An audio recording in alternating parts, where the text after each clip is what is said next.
बिस्मिल्लाहिर्रहमानिर्रहीम। अस्सलाम वालेकुम। मेरा नाम है उमर आरिफ।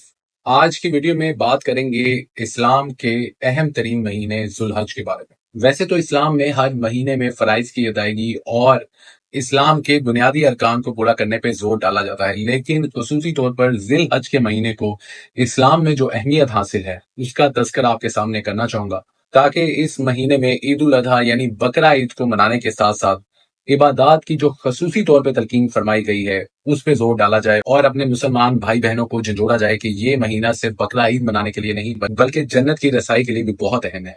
तो आइए कुरान और हदीस की रोशनी में जुल हज के पाक महीने की क्या अहमियत है इस पे रोशनी डालते हैं, और इसके पहले 10 दिन यानी पहला अशरा किस अहमियत का हामिल है इस पे रोशनी डालते हैं। तो कुरान पाक की आयत सूरह फजर में अल्लाह ताला ने कसम उठाई है, कसम है फजर की और 10 रातों की, और जन्नत और ताक की और रात की जब वो चलती है, यकीनन इसमें अकल वाले के लिए बड़ी कसम है। सूरह फजर की इस आयत में 10 रातों का जो जिक्र हुआ है, इसमें जिल हज के पहले अशरे का जिक्र फरमाया है।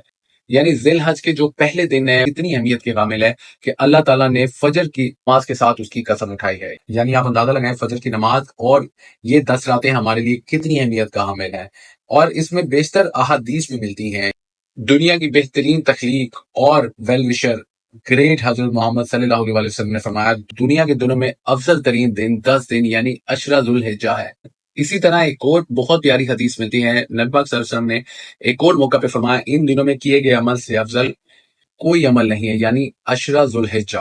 आप अंदाजा लगाएं कि अल्लाह ताला को इन दिनों में की गई इबादत इतनी महबूब है, और इस मुबारक महीने में इस्लाम के तमाम अराकीन एक साथ हो जाते हैं, यानी तौहीद, नमाज, ज़कात, रोजा और हज। हज जैसे अहम फरीजों को भी अदा करने के लिए अल्लाह ताला ने मुसलमानों के लिए जुल हज के महीने का इंतखाब किया। और अब जिस हदीस पाक का जिक्र आपके सामने पेश करने जा रहा हूँ, इस हदीस से हर मुसलमान को इस महीने की अहमियत का बहुत खास तौर पे अंदाजा हो जाएगा। यानी जहाद जैसा अमल जिसमें इंसान अपने बीवी बच्चों अपनी जान की परवाह किए बगैर अल्लाह ताला की राह में लड़ने गया होता है, और मौत जिससे हर मुसलमान हर इंसान खाइफ है, उसकी परवाह किए बगैर भी अल्लाह ताला की राह में लड़ता है। तो उसी से रिलेटेड एक हदीस आपके सामने पेश करने लगा हूं बहुत प्यारी, जिसमें रसूलुल्लाह सल्लल्लाहु अलैहि वसल्लम ने फरमाया, अल्लाह को कोई नेक अमल किसी दिन में इस कदर पसंदीदा नहीं है जितना कि इन दिनों में पसंदीदा है, यानी अशरा जुल हिज्जा। सहाबा रज़ियल्लाहु ताला अन्हुम में से एक शख्स ने सवाल दरियाफ्त किया कि अल्लाह के रसूल सल्लल्लाहु अलैहि वसल्लम, क्या जहाद फी सबीलिल्लाह भी नहीं? आप सल्लल्लाहु अलैहि वसल्लम ने फरमाया, नहीं, जहाद फी सबीलिल्लाह भी नहीं, मगर जो शख्स अपनी जान और माल लेकर गया और फिर कुछ वापस ना लाया, यानी अल्लाह ताला की राह में शहीद हो गया, यानी अगर उसे शहादत नसीब नहीं हुई है तो उसके जहाज से भी अफजल अमल अशरा जुल हिज्जा में किए गए नए कमाल हैं। यहाँ से आप अंदाजा लगा सकते हैं कि इस मुबारक महीने में किए गए नए कमाल की क्या फजीलत है। इसी तरह एक और मौका पर हमारे प्यारे खातमुन नबीयीन रहमतुल लिल आलमीन सरकार सल्लल्लाहु अलैहि वसल्लम ने फरमाया, अल्लाह के नजदीक जुल हिज्जा के 10 दिनों में नेक अमाल बहुत ज्यादा पाकीज़गी और बहुत बड़े सवाब का बाइस है। सहाबा रज़ियल्लाहु ताला अन्हुम भी इस महीने में अनथक मेहनत करते थे जन्नत के हसूल के लिए और अपनी बख्शिश के लिए। सैयद बिन जुबैर जिल हज्जा के 10 दिन दाखिल होने के बाद इबादत में बहुत ज्यादा कोशिश करते, हालांकि कि वो इतनी मेहनत करते कि लगता कि वो इसकी कुदरत नहीं रखते। और इन 10 दिनों में कसरत से अल्लाह का जिक्र करने का हुक्म फरमाया गया है। नबी पाक सल्लल्लाहु अलैहि वसल्लम ने फरमाया, कोई दिन अल्लाह के यहाँ इन 10 दिनों से ज्यादा अजमत वाला नहीं है, और ना ही किसी दिन का अमल अल्लाह ताला को इन 10 दिनों के अमल से ज्यादा महबूब है। बस तुम इन 10 दिनों में कसरत से तहलील, तकबीर और तहमीद कहो, यानी तहलील, ला इलाहा इल्लल्लाह, तकबीर, अल्लाहु अकबर, तमहीद, अल्हम्दुलिल्लाह। इसी तरह सहाबा और ताबीन के तरीके पे अगर रोशनी डालें कि वो जुल्हज्जा के मुबारक महीने के आने पे क्या एहतमाम करते थे, तो इब्ने उमर और हजरत अबू हुरैरा रज़ियल्लाहु ताला अन्हु इन 10 दिनों में बाजार की तरफ निकल जाते थे और बाआवाज़ बुलंद दोनों तकबीरात पढ़ते। लोग इनकी तकबीर सुनकर तकबीर कहते और उमर रज़ियल्लाहु ताला अन्हु मिना में अपने खेमे के अंदर तकबीर कहते, तो मस्जिद में मौजूद लोग इसे सुनते और तकबीर कहते, और बाजार वाले तकबीर कहते, यहाँ तक के सारा मिना तकबीर से गूंज उठता। और मोहम्मद बिन अली नफल नमाजों के बाद भी तकबीर कहते थे। यानी सहाबा का ये मामूल था कि बाजारों में, मार्केट्स में वो आवाज बुलंद सदाएं लगाते थे, अल्लाहु अकबर, ला इलाहा इल्लल्लाह, वल्लाहु अकबर वलिल्लाहिल हम्द।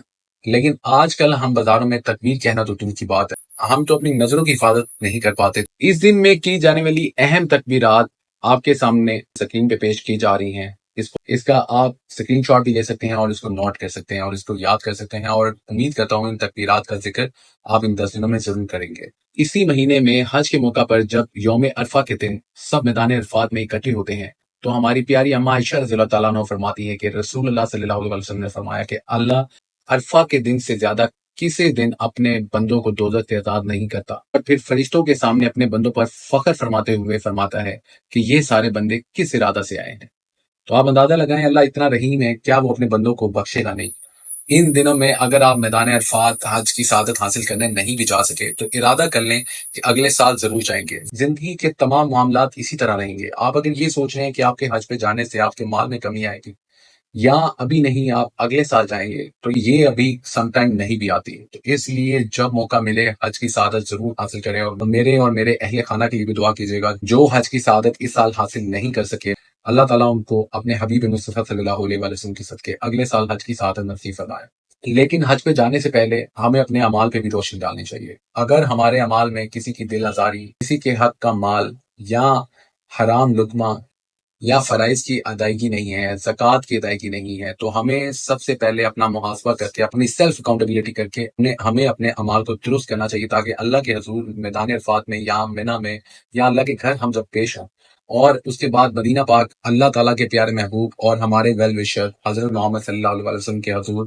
روزہ مبارک پہ جب پیش ہوں، تو ہماری وہاں پہ کی گئی عبادات قبولیت کی منازل طے کرتے ہوئے پایہ تکمیل تک پہنچ سکیں۔ اسی طرح 10 ذوالحجہ کی فضیلت میں افضل ترین دن قربانی کا دن ہوتا ہے۔ رسول اللہ صلی اللہ علیہ وسلم نے فرمایا اللہ کے نزدیک سب سے افضل دن 10 ذی الحجہ اور اس کے بعد 11 ذی الحجہ ہے، یعنی قربانی کا عمل بھی اللہ تعالیٰ کو اس دن بہت بہت عزیز ہے۔ اور اس مہینے میں روزہ رکھنے کی اہمیت کا اندازہ آپ اس حدیث مبارک سے بھی لگا سکتے ہیں۔ سنن ابو داؤد کی حدیث نمبر 2437 ہے۔ امت مسلمہ کی پیاری اما جان نبی پاک صلی اللہ علیہ وسلم کی زوجہ محترمہ سے روایت ہے کہ وہ کہتی ہیں کہ رسول اللہ صلی اللہ علیہ وسلم ذی الحجہ کے شروع کے 9 دنوں کا روزہ رکھتے اور یوم عاشوراء 10 محرم کا روزہ رکھتے، نیز ہر ماہ 3 دن یعنی مہینے کے پہلے سوموار اور جمعرات یعنی 12ویں، 13ویں اور 14ویں کا روزہ مست رکھتے تھے۔ اسی طرح ایک اور پیاری حدیث صحیح بخاری کی 1162A حدیث نمبر ہے، جس میں آپ صلی اللہ علیہ وسلم نے فرمایا ہر مہینے میں 3 دن کے روزے اور ہر سال رمضان کے روزے ہمیشہ کے روزے ہیں۔